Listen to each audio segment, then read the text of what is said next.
on. I'll go ahead and kick things off. If you guys have a question for Ricky, please use the raise my hand option. Ricky, back at home this Saturday against Utah. How's the team navigating preparations for that match? Yeah, it's been a really good week. We've been working incredibly hard. It's another hot and humid week here in Houston, so just managing the workloads in terms of the temperature and the group being back together. But collectively, it's been a really good week. The group's worked incredibly hard. There are real good amounts of positives coming off the Orlando game, and we've just been trying to build on those. Thank you for that. We'll go ahead and take questions. If you guys have a question for Ricky, please use the raise my hand option. Dustin, go ahead.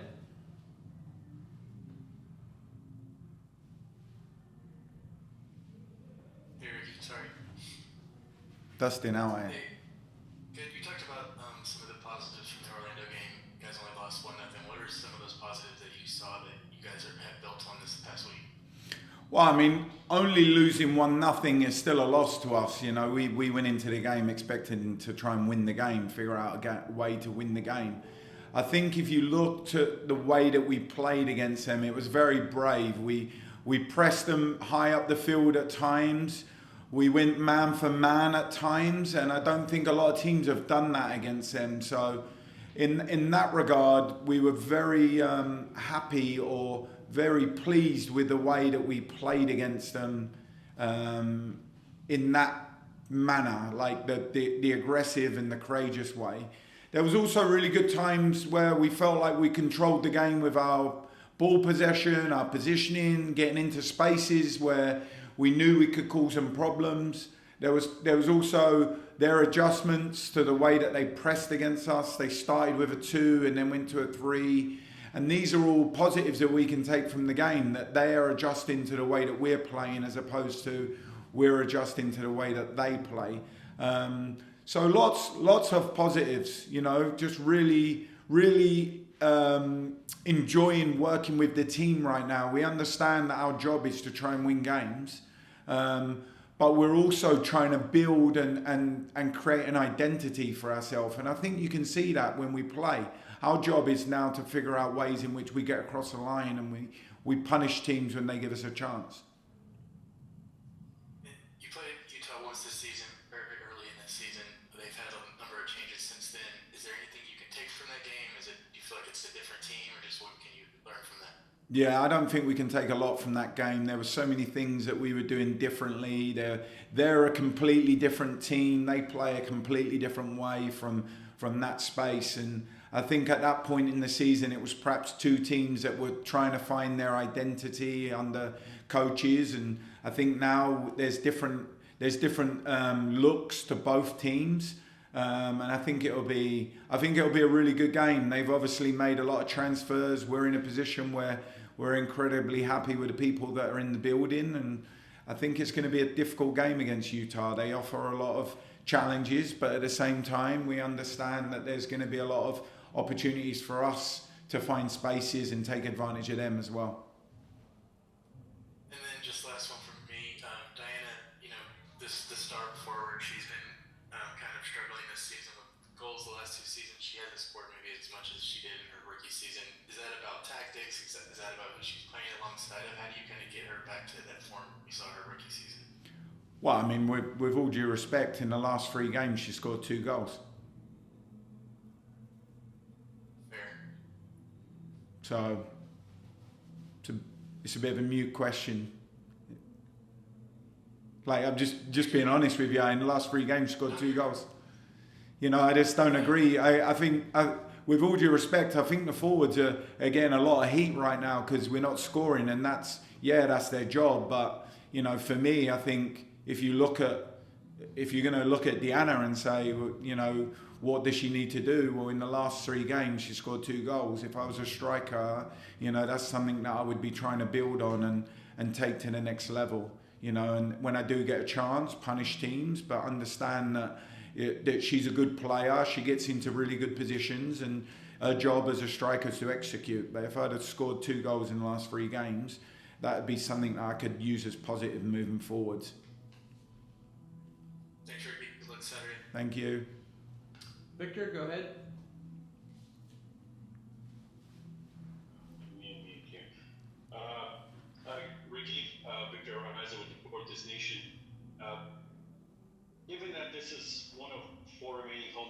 what would you say is the sense of urgency here? Is the team still trying to make the playoffs, or is it more of a focus now on the next year? Yes, for us, Victor, I think I spoke about it last week going into the game against Orlando. For us, it's just one game at a time at the moment. It doesn't matter where we play. It doesn't matter what building we're in. It's always about one game at a time. And this week, we've only been focusing on Utah, like what we need to do to be really good against them, what we need to do to take care of our chances, defensively, how we need to be resilient. So for us, it's always one game at a time, you know, in terms of we're not talking about the playoffs. We're just focusing on one game at a time. And if we can take care of each game and get the things we want out of those games, then long term things take care of themselves. But for us, we don't have the focus and the time to be able to look forwards. So for us, it's about just one game at a time at the moment.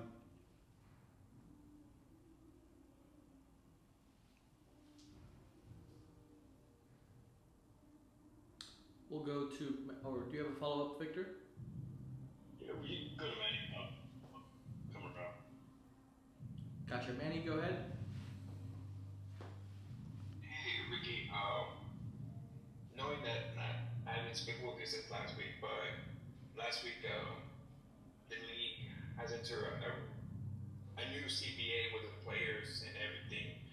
How does that venture out for you as a coach with communication with the players, and how is that self-esteem with the mood in the locker room with this new CBA?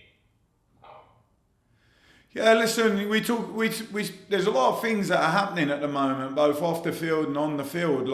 And we talk a lot about when we step into the building, the only thing that we're in control of is what we do when we step on the field. And all the other outside things that can affect, perhaps we need to put that to the side and deal with that when we step back out the building or when we step off the field. For us, it's all about the things we can control at the moment, and that's our relationships with each other on the field, that's our interactions with each other on the field, that's how we attack, that's how we defend, and that's really what we've been working on, to be honest. A lot of the other stuff is taken care of by the club, and when we step on the field, when we step into the building, when we go into presentation rooms, the focus is on how do we win the next game, and that's exactly where we're at, to be honest. It doesn't change our relationships on the field. It doesn't change anything apart from what's our job and how we're going to execute.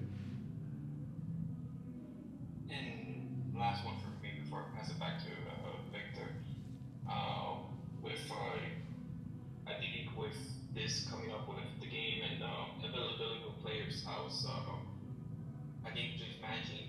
I know your tactics is just going game by game by game. I think as we'll be going crunch time at the end of the season, it just feels like each game is worth more now than ever. Do you feel the pressure of just getting the result now, or is it just focus on the 3 points and then we'll see how it goes from week to week? To be honest, I don't really feel any pressure. You know, I sit in this seat and it's a dream job. Every day I come to work, I love the fact that my job is I get to come in and talk to people about a soccer ball, you know. So in terms of pressure, I don't feel any pressure. I have real faith and courage in the players and what we're asking them to do. In terms of the games don't get bigger, they're just another game and we move on to the next game. And for us, we know that our job is about trying to win games. So for us, it's always focus on the next game, come in, do our job, try and do it to the best that we can do it, and then execute. You know, it's the same story. And for us, we just need to make sure that if we put everything into this environment, we know that you're going to get reward, right? Successful people are rewarded when they put effort in. For whatever level, whether you win or lose, you're always rewarded if you put effort in. And we talk about that all the time. Good luck on Saturday. Appreciate it, thank you. Victor, go ahead. Yeah, Ricky, apologies if you may have answered this in a previous press conference, but I just, either way, I'd like to get an update. Obviously, Fran Alonso has been on a leave of absence. I know that you or the club can't comment on, up to a certain point. is there some clarity or transparency that you can share as far as, has he still been involved in the way this team is set up? You basically have the green light to do things your way. Is the club still following the plan that was set in place when Alonso was in charge a couple of months back? Just what's that whole situation like? Yeah, look, listen, when Fran comes to the club, we have an idea of the way we want to play, and I think I have answered this before. Whether it's Fran who's leading the team or it's me leading the team, anyone can step in and take over the principles and the idea and the concept of what we want to try and do. And I think that's what you're seeing right now. And like anything, whoever's in the hot seat, it changes based on where you're at in the season. Maybe there's tweaks to the system. Maybe you change personnel in certain areas. And I think that's what you've seen. I think you've seen a team now where players have come back from the Olympics, players have come back from international breaks. There's a lot of competition in the team. There's a lot of players driving each other. And I think you're seeing an evolution for this team, I know the old saying that Rome wasn't built in a day. And I think now what you're starting to see is pieces fall into place, Again, not to sound like a broken record, but for us, the next part is executing and winning games and getting across the line and getting something out of games. So regardless of whoever leads, it's how we want to play, what we want Houston Dash to look like. Regardless of who we're playing against, you're going to see the same Houston Dash that steps on the field. Whether it's us playing against Utah, us playing against Orlando, us playing against Kansas City, you're going to see the same team. And I think that's taking a little bit of time to get to that point. But that's it in a nutshell. It doesn't matter who's in the hot seat. There's an identity and there's a way of playing for this Houston Dash side. And I think that's what you're starting to see right now, to be honest. Okay. Because I know in the previous, after the game, you spoke about, a couple of tweaks, change of system. In theory, it's probably not going to happen, but in theory, if this leave of absence ends tomorrow, is there not even a possibility of Alonso coming back, or you're basically cleared for the rest of the season? I mean, I guess. Well, again, just to go back to what I said was we're building a team. We're putting players in places where we think they're in their strength zones, where they can be the most productive. We're building an identity, and whoever's leading the team, that's what they're going to be working with. They're going to be working with the same players. They're going to be working with the same philosophy, the same style of play. So again, I think you're going to see the same Houston Dash, the Houston Dash that's going to be relentless in the way that they want to defend, relentless in the way that they want to get after teams and win the ball higher up the field.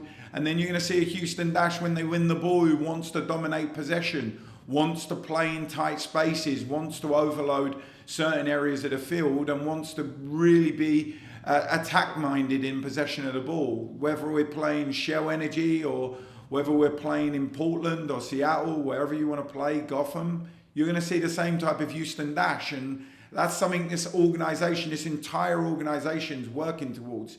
Whether it's our president, Jess O'Neill, whether it's the medical department working to get a player back on the field because we need a player in a certain position. At the moment, we're all working collectively as an entire organization to make sure this is the most efficient team it can be, and I think you're seeing that on the field. Inspired by the way this group's playing right now. It's just about getting across the line and getting the results and executing in games. Ramona Bachman, has there been an update on her? I know Yeah, she's just an excused absence at the moment, so she continues to be in that position, and that's the only update on her at the moment. Any injury updates? I know Ben saw a social media post from Tarsian, just wondering about that. Yeah, I mean, look, Tarsi took a couple of knocks last week. She had some big tackles on her. The kid was unbelievable against one of the best strikers in the world right now. So she took a few knocks, and she's just in a position right now where we're managing her workload. So nothing to update in terms of injuries and what that looks like. We're managing her workload, and she took a couple of real big knocks last week. So we'll see. Okay, thank you for your time, Randy. Appreciate it. Thank you. All right, everyone, thanks for joining us. We'll have this and additional items available later today.